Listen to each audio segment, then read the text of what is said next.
Hello student, नए chapter में आज बात करते हैं कुछ लवणों की निर्माण विधि, गुणधर्म एवं उपयोग। ये नया चैप्टर है। इसमें बात करते हैं आज हम धावन सोडा की।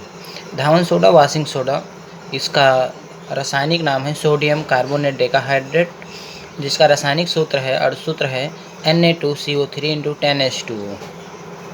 सबसे पहले जान लेते हैं कि इसको प्रयोगशाला में बनाते कैसे हैं। तो प्रयोगशाला में कास्टिक सोडा के जलीय विलयन में कार्बन डाइऑक्साइड गैस प्रवाहित करने पर सोडियम कार्बोनेट और जल बनता है। सोडियम कार्बोनेट और जल प्राप्त होता है। इसका इक्वेशन है NaOH एक्वस प्लस CO2 गैसीय अवस्था में।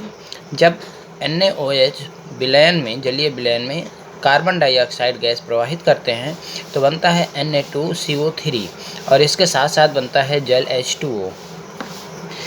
इसके प्राप्त होने के बाद इसको पहले गर्म करते हैं। गर्म करने के बाद वो सांद्रित हो जाता है। सांद्रित होने के बाद उसका क्रिस्टलन कर लेते हैं, यानी कि ठंडा करते हैं। तो ठंडा करने के बाद हमें प्राप्त होता है सोडियम कार्बोनेट डेकाहाइड्रेट।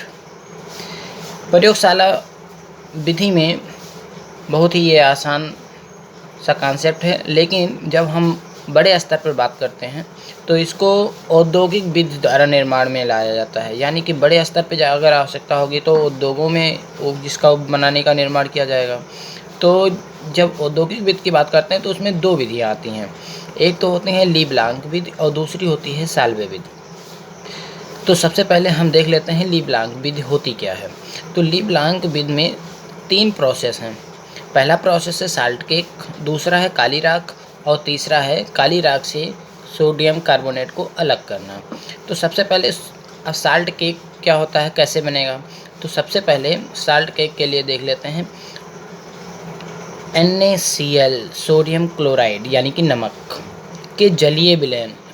अगर जल में घोल दिया जाए सोडियम क्लोराइड को यानी नमक को तो उसको कहेंगे ब्राइन। तो ब्राइन में उचित मात्रा में सांद्र H2SO4 मिलाकर मिलाकर गर्म करने पर सोडियम सल्फेट प्राप्त होता है और इसके साथ साथ HCl बनता है। तो सोडियम सल्फेट जो है ये ठोस अवस्था में प्राप्त होगा। सोडियम सल्फेट ठोस अवस्था में जो प्राप्त होता है इसे हम कहते हैं साल्ट केक। साल्ट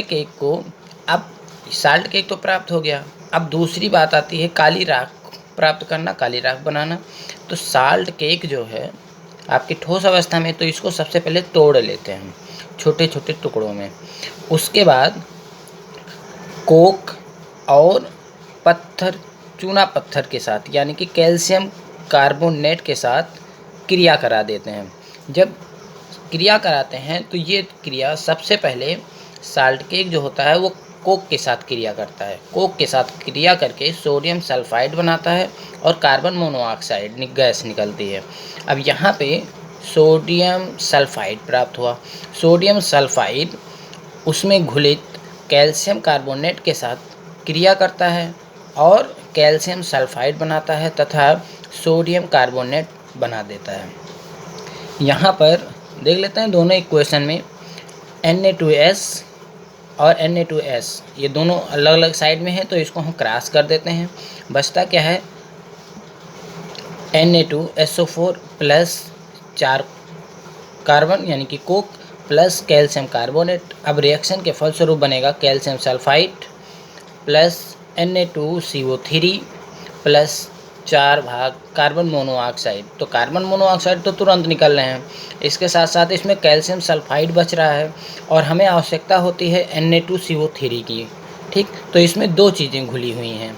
अब ये जो Na2CO3 मिल रही है ये सारी के सारी मिला के कहेंगे काली राख।